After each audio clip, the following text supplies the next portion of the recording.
I guess retrospectively, the only reason I lasted so long in that group of people was because I wasn't in Sydney, which is a very bitchy scene. Yes, yes, And yes. I was in Melbourne, and because I was in Melbourne, I just fell on my personal experiences, which were to do with anthropology. I think I just finished my degree. Yeah. And so I was sort of interested in experimenting with religious ritual and mystical, well, just seeing what the whole thing I was. remember we got into trouble because you had Adam and myself at one stage being, what's the horror, like doing male-female roles and just experimenting with that. Which was a really Jungian approach. And it was fantastic. It's mainstream It was Jungian. fantastic. I couldn't believe that they took such offence to it. Yeah. The idea to find the inner anima and the inner animus and all that sort of Yeah. stuff. It was like, well, what else are we going to do? Like, just wait Yeah. and never find out. Like, we just did it on a different level. Yeah. And so again, it was like the subtext was the Mass had the same script every occasion, Yeah. and obviously the what was said was the same in every occasion, but experience it through different roles was quite interesting, and each time it was and of course it would be different because the context would always be different. And do you remember yeah. there was one obnoxious girl there who wouldn't let anyone else, any woman, do the Mass. Any guy do the Mass, only women. And because she wanted, I guess, us to look at her and go, aren't We you a admire- groovy chick? yeah. And it was like, we weren't into, like, if we want to do that, we'd just go to a peep show. Yeah. Well, this was not a peep show. This was about self-exploration. Yeah.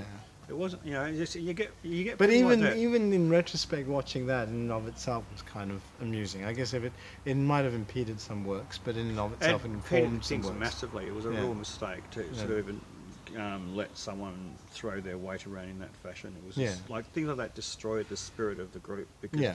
they made it into this dreary little Club. peep show. Yeah. And we weren't a peep show. We were asking questions, and even though none of us knew the answers, we wanted Yeah. to explore.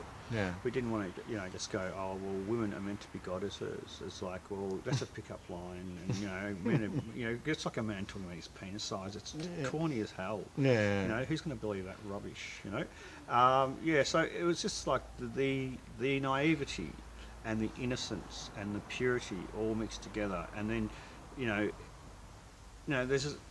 there's another saying, sorry, I've been doing a lot of my Gnostic stuff, so therefore I'm going to be quoting the Bible, even though that's not particularly That's Gnostic, fine, but it's part of it. Yeah. But there's a saying that's translated into English as, prove all things, hold fast to that which is good. Sorry, say that again because I lost. Prove all things, hold fast to that which is good. Prove all things. Yeah. Hold fast that is good. Hold So- fast to that which is good. So basically, test everything. Yeah. And what you find to be works, hold it close. Yeah. So by that dictum, you are not going back to not wanting to grow up. You're Yeah. merely reflecting on what you found useful to reincorporate it into something more useful. Absolutely. All right. Cool. So it's looking at the continuity of your life experience, Yeah. not just like, another part of the Bible say, once when I was a kid and I played with toys and I'm a man and I put the toys away. Well, this is saying something a little bit different, saying whatever wasn't, a toy or whatever was a great, a new toy every day, so to speak. Yeah. Whatever taught you, and whatever helped you keep it. Keep it. Yeah. Yeah. Okay. So, and people say to you, oh, you're being Peter Pan, and then it's like, well, that's your problem. Because I understand it from this point of view, yeah. No, fair enough. And I guess that's also this idea of when we're talking now, what's sort of coming back to my mind is that the idea of trying to understand what is right and what is wrong, or what is right for me. It does. I mean, in my opinion now, it's Yeah. also what's it's always been the same. In fact, I remember in that group of people I came across also wonderful ideas. Like, people said to me deadly seriously, people would murder people if they were allowed to, and it's like, so doesn't mean it's good. Doesn't mean it's good. Doesn't mean it's something we want to do. No. Um, yeah. Do you know what I mean? Like, Well, I mean, and so it comes back to the sense that right and wrong was always going to be there. ultimately it's having faith, I think, in yourself, knowing what is right for you. You know, I mean, obviously that's the thing. But for you, often depends on how big your sense of you is. Like, Yeah. do you treat, like, it's true. We have to treat the people that like us better than the people that don't like us. Yes, yes, You know, yes. and everyone does that, so nothing special there. However, it is a much better way to survive. Because if you can give yourself to people who don't like you, they're just going to eat you alive. Yes, yes, yes, yes. So what's next? yeah, Yes. so it's the whole thing about what is true is not just you, but what you love around you. You know, being true to yourself is also true to your child and true to your Yes. friends and all that sort of stuff Yes, too. yes. It's not just It's not this selfish egotism. no, Yeah. not at all. Yeah. No, yeah. it wouldn't work. And that's again that sense of doing. I mean, not to all people, but certainly, yeah, I've found being true to your child has its own rewards and is very satisfying. Yeah. Till they grow up. Till they go, well, He's only what now? yeah, I don't know. I mean, I'm sure there'll be an interesting phase, but eventually, I hope we sort of meet up again. Oh, it's all different. Yeah. I'm mucking around. I mean, you can't generalise. Kids are just Yeah. mystery to history until they grow But I up. definitely feel I'm aware that I'm sowing the seeds with him now, and what will grow will be influenced by some of the ways that we interact now. Absolutely, you know what I mean. And our relationship in 20 years is being built on the foundations of today. But I bet you never had headphones and a mobile phone to play games with. No, but I've had similar, go over there, dear, and that Right. kind of thing. So And was your childhood very introspective? probably, yeah. Is your son's, do you think? Not the older one. The younger one is probably more introspective. I That's think. just to do with the temperament of the I child. think so. person. Yeah. So. Yeah. Yeah. Yeah. Definitely. And what school is he going to?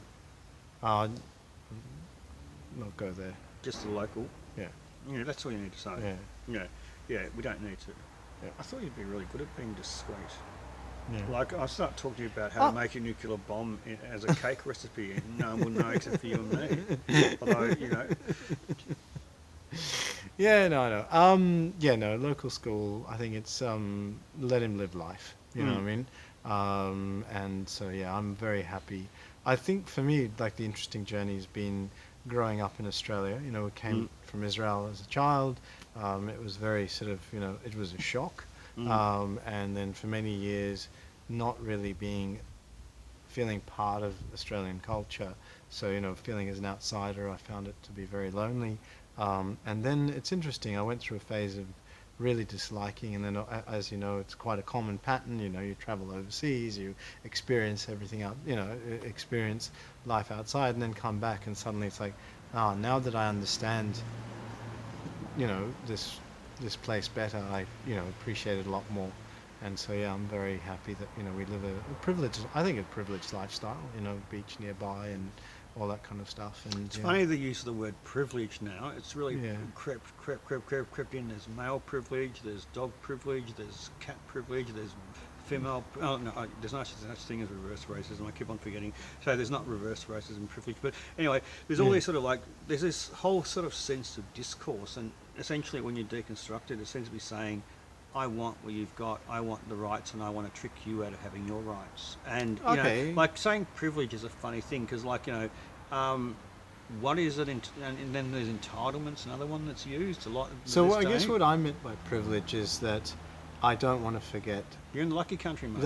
Well, there's another conversation there. But yeah, I don't want to take for granted where I am. What I mean? It's very easy to sort of, in our life, especially with, the media and everything, to sit there and go, my car's not big enough, my house isn't, new enough, my kids aren't, pretty enough or whatever.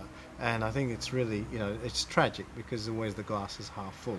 And I think the thing is looking at it saying, well, I've got a very comfortable place. It's, I'm dry when it rains. Food is always available when I need it. This is a great place to be. So using the word privilege is just more of a reminder to say, I'm grateful. I'm grateful. Which is what they used to say in the old days. Yeah. Okay. And so, yeah. I'm just interested. Grateful is probably a better word. And then you're talking about, well, what's the connotation of privilege? So that privilege means that you've got it, but someone else doesn't. Yeah. Yeah. Yeah, and whereas that sort of is also, that's true to a point, but it's Mm. also true to just be glad, to just be grateful for the peace in your life, for Yes. for the stability in your life, for the, you know, this is all Yeah. part of, there's really basic stuff that people, you know, for some reason can't even talk about anymore. Yeah. You know? Unless of course they're, you know, it sounds very homespun and Yeah. even rustically pretentious at times, but you know, there's a lot of, I mean, like, you know, if you hang around with people who are underclass, and there's lots of people around, Oh yes, they're very rarely politicized, and they often are very ashamed of themselves for being underclass, which I'm quite surprised by. Yeah. They feel that they're fallen, you know, and it's like, it's presumed that you live in a world is predictable and people, you know, you press the button and it works. Yes. And that's not the world we've ever lived in. Yeah. It's been like that, you know, you know, it's like that. You know, like his classic example, who was to know, right? I mean, with the Kokoda Trail thing, which I find really hilarious. Yep. Because I got a friend who wrote a really good book about it. I think you have to contextualize what you mean by hilarious.